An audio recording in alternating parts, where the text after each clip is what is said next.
Hello दोस्तों, स्वागत है आप सभी का हमारे इस यूट्यूब चैनल सक्सीड अहेड में।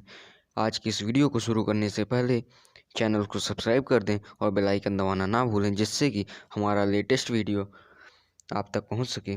तो आइए आज की इस वीडियो को बिना किसी देरी के शुरू करते हैं। धन्यवाद। दोस्तों, आज की इस वीडियो में हम आपको बताएंगे कि टेंस काल किसे कहते हैं या कितने प्रकार का होता है। इसकी हम परिभाषा भी आपको बताएंगे। इसकी हम कैसे पहचान कर सकते हैं, अगर टेंस लिखे हैं तो इनकी हम पहचान कैसे कर सकते हैं, इनके भेद भी हम आपको बताएंगे। तो सबसे पहले आइए टेंस को जानते हैं। तो इसलिए मैंने आपको जानने के लिए यहाँ पे मैंने नोटेड रखा है कि टेंस किसे कहते हैं। जाहिर सी बात है, हर किसी के पास एक क्वेश्चन शुरू में ही बन जाता है, यार यार हम टेंस तो पढ़ रहे हैं लेकिन टेंस किसे कहते हैं। तो आइए जानते हैं टेंस को। वर्ब किसी वाक्य में किसी कार्य के होने या करने का बोध कराता है। तो यहाँ पे आप खुद ही जानते हैं कि वर्ब अगर होगा तभी कोई सेंटेंस पूरा होगा, क्योंकि वर्ब के कारण ही कोई कार्य संभव है। तो वर्ब के जिस रूप में, अभी हम मैंने लिखा है जिस रूप में, तो जाहिर सी बात है आपको एक कन्फ्यूजन होगी अगर आप वर्ब नहीं पढ़े हैं कि वर्ब की फॉर्म भी होती हैं। तो हाँ, वर्ब की 4 फॉर्म होती हैं, first form, second form, third form और पार्टिसिपल फॉर्म। तो ये मैं आपको अगले वीडियो में इसका विवरण दूंगा। फिलहाल आगे चलते हैं। वर्ब के जिस रूप में समय का बोध होता है, मतलब जिस फॉर्म में भी समय का बोध होगा उसे ही हम टेंस कहेंगे, काल कहेंगे, जिसे हम समय भी कहते हैं, समय जिसे हम कहते हैं। तो यहाँ पे मैंने आपको बताया टेंस किसे कहते हैं। अब आगे चलते हैं टेंस के प्रकार। टेंस कितने प्रकार का होता है? तो टेंस 3 प्रकार का होता है, प्रेजेंट टेंस, पास्ट टेंस तथा फ्यूचर टेंस। अब प्रेजेंट टेंस मुख्यतः 4 प्रकार के होते हैं, पास्ट टेंस 4 प्रकार के होते हैं, फ्यूचर टेंस 4 प्रकार के होते हैं। मतलब टोटली टेंस कितने प्रकार के होते हैं? 12 टाइप्स ऑफ टेंस, 12 प्रकार के होते हैं। तो प्रेजेंट टेंस में present indefinite tense, present continuous tense, present perfect tense और प्रेजेंट परफेक्ट कंटिन्यूअस टेंस। इसी तरह पास्ट टेंस में हो जाएगा past indefinite tense, past continuous tense, past perfect tense और पास्ट परफेक्ट कंटिन्यूअस टेंस। इसी तरह फ्यूचर में भी 4 टाइप्स जो हैं वो हो जाएंगे, future indefinite, future continuous, future perfect तथा फ्यूचर परफेक्ट कंटिन्यूअस। अब इनकी हम आपको पहचान बताएंगे कि प्रेजेंट अगर कोई सेंटेंस लिखा है तो उसे हम कैसे पहचानेंगे कि यह प्रेजेंट इंडेफिनिट टेंस है। तो प्रेजेंट इंडेफिनिट टेंस पहचान, ये मैंने एक हेडिंग कर दी है जिससे कि आपको या पूरा विवरण समझ में आए। तो सबसे पहले हम जानेंगे प्रेजेंट इंडेफिनिट टेंस को हम कैसे पहचानेंगे। तो इस तरह के सेंटेंसों में अंत में क्या आते हैं? अंत में ता है, ती है, ते हैं,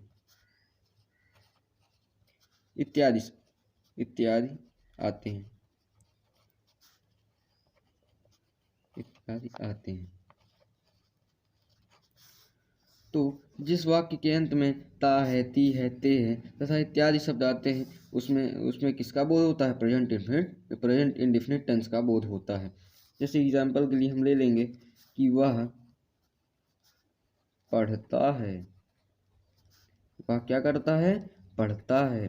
तो पढ़ता है, ये देखिए ता है, अंतिम में आ गया ना, क्रिया वाले शब्द में ता आ गया। तो ये किसका बोध कराता है? प्रेजेंट इंडेफिनिट टेंस का। अभी तो मैं आपको पहचान बता रहा हूँ, लेकिन फिलहाल इसका एक सिंपल सा ट्रांसलेशन हो जाएगा कि ही रीड्स। आगे आने वाले वीडियो में हम आपको बताएंगे ट्रांसलेशन का संपूर्ण विवरण। तो फिलहाल तो यहाँ पे प्रेजेंट इंडेफिनिट टेंस की पहचान मैंने आपको बताई कि अगर वाक्य के अंत में ता है, ती है, ते है इत्यादि शब्द आते हैं तो वहाँ कौन सा टेंस होगा? Present indefinite tense. अब प्रेजेंट कंटिन्यूअस टेंस जिस वाक्य के अंत में रहा है, रही है, रहे हैं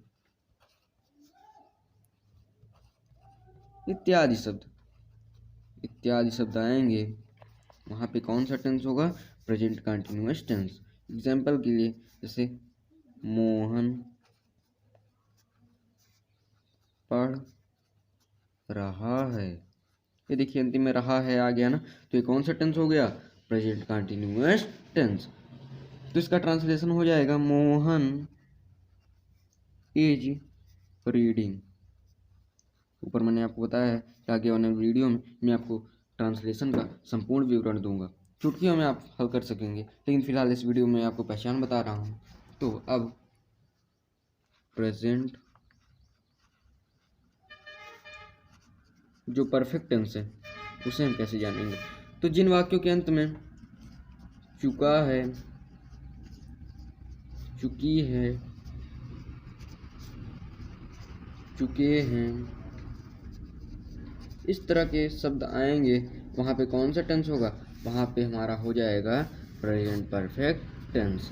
तो उदाहरण के लिए हम जान लेंगे कि वह सो चुका है, वह सो चुका है, अंतिम में चुका है आ गया ना, तो ये कौन सा टेंस हो गया? ये हो गया हमारा प्रेजेंट परफेक्ट टेंस। तो इसका ट्रांसलेशन हो जाएगा ही हैज़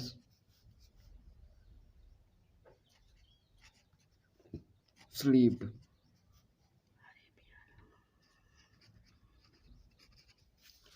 अब प्रेजेंट परफेक्ट कंटिन्यूअस हो गया। अब प्रेजेंट परफेक्ट कंटिन्यूअस में आपको बताएंगे प्रेजेंट परफेक्ट कंटिन्यूअस टेंस। तो जिन वाक्यों के अंत में रहा है, रही है, रहे हैं ये शब्द आएंगे, वहाँ पे कौन सा टेंस हो जाएगा? वहाँ प्रेजेंट परफेक्ट कंटिन्यूअस टेंस हो जाएगा। अब आपके मन में एक चीज़ आएगा कि यही चीज़ तो मैंने आपको बताया था प्रेजेंट कंटिन्यूअस टेंस में। तो यहाँ पे आपको एक चीज़ बता दूं कि इस तरह के वाक्यों के अंत में समय का बोध होगा, अर्थात हमारा रहा है, रही है, रहे हैं ये शब्द तो आएंगे ही, साथ में क्या रहेगा? समय भी हमारा दिया रहेगा, मतलब गिवन द टाइम, हमको समय दिया रहेगा। क्या रहेगा? समय हमको प्राप्त रहेगा, और वाक्य के अंत में रहा है, रही है, रहे हैं भी आएंगे। तो आप, जैसा कि मैंने आपको ऊपर बताया, अब इसका एक उदाहरण देख लेते हैं। वह 5 घंटे से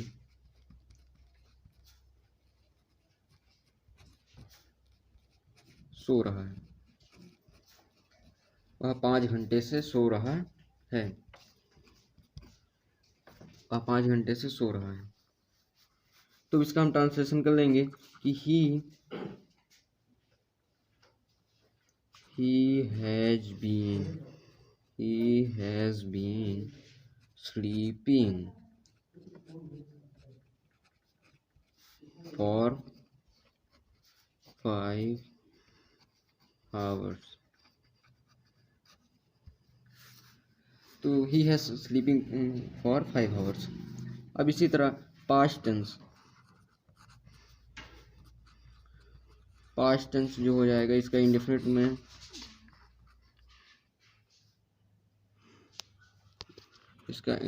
में क्या हो जाएगा? या है, ये है, या ये सॉरी, या है नहीं, या ये, या ये। तो जैसे इसका एग्जाम्पल हो जाएगा, वह गया, ही वेंट।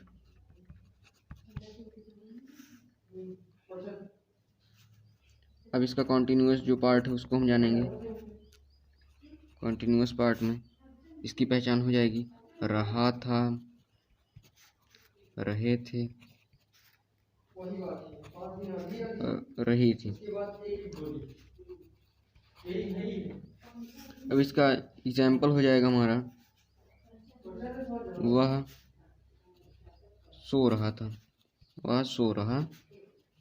था, तो ही वाज स्लीपिंग।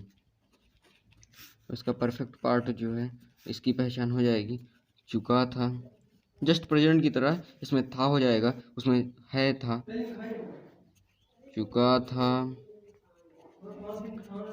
चुकी थी, इत्यादि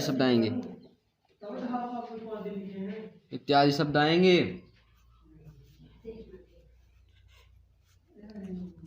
एग्जाम्पल हो जाएगा वह रो चुका था, इसका हो जाएगा he had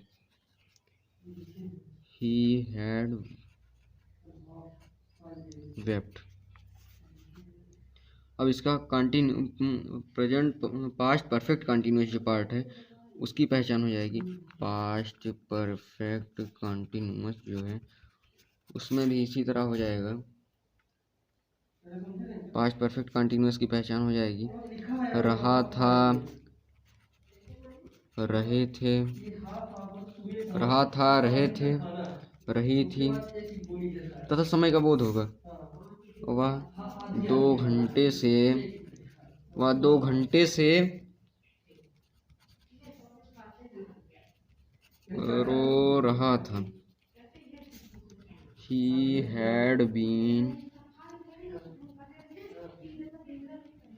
weeping for 2 hours or 2 hours or 2 hours. He had weeping from 2 hours.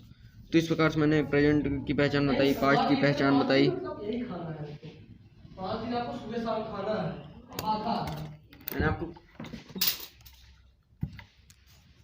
मैंने आपको प्रेजेंट की पहचान बताई, पास्ट की पहचान बताई। फ्यूचर की पहचान आप खुद ही लिखेंगे डिस्क्रिप्शन उसमें, मुझे कमेंट में आप लिख के इसकी पहचान बताएंगे, मैं उसमें आपको जवाब दूंगा।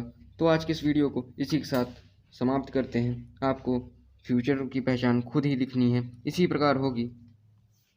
तो फिलहाल आज की इस वीडियो को संपन्न करते हैं। धन्यवाद।